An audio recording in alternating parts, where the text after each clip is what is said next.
Hello, welcome back to LIVENODING. In this episode, I want to talk about tunnel design. I've been fascinated by tunnels, and here are some of the examples. This one from Mission Station.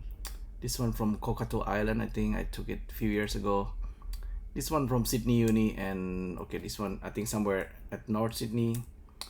Okay, I need to work on the caterpillar and this little tunnel, but anyhow, the tunnel is very interesting ideas. It's I have made this really minimalistic artwork using Blender.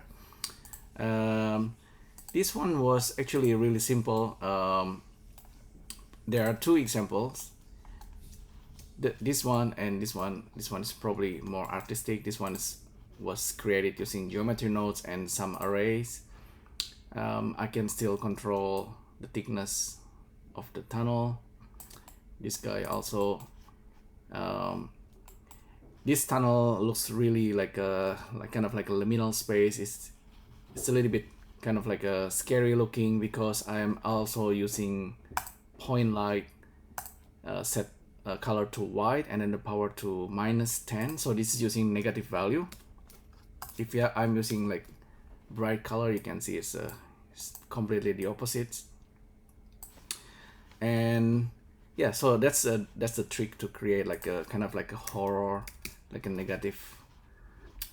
It's subliminal, or I mean it's like liminal space. So let's talk about the geometry nodes that's generating this. It's really quite simple. However, you might wonder why I have so many nodes happening. Okay, first of all, we have the z-axis to control the thickness of the tunnel or whatever, like this kind of like arc. Okay, so I didn't use boolean. You can of course use boolean, but in this case I started with a quadrilateral nodes set to rectangle, so I can control the width and the height. So that's kind of nice. And there's also a couple of weird nodes here, like for example this fillet curve, but with something coming in, and there's this add. You can see as I'm moving the number or the value, we have a couple of things happening, like the corner. So okay, with rectangle you're gonna have a corner, right? And with the corner you can have like a fillet, so you can kind of make it rounded. But by default it's gonna make everything rounded. So in order not to have that happening, I have this I have geometry nodes to look at the index. We know we have like 4 points on rectangle, and then I'm testing the value from index with equal. Is it equal 1 or equal 0? If yes, then just simply add the value. So it's like a quick way. It's kind of like to select the vertices to get this rounded corner. It would be nice to have just like a selection input here. Anyhow, and then I have this reverse curve just so that the curve is facing the right angle when we extrude it. And then I have this another like kind of like a wall, just for artistic purpose. I mean, to create the hole and the outer part. And I simply join it. There are now 2 different ways to extrude it. The first one is really weird.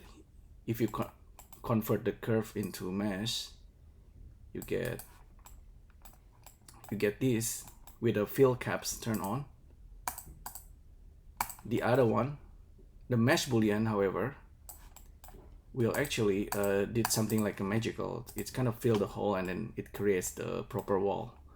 You need to turn on the self intersections and hole tolerant, I think.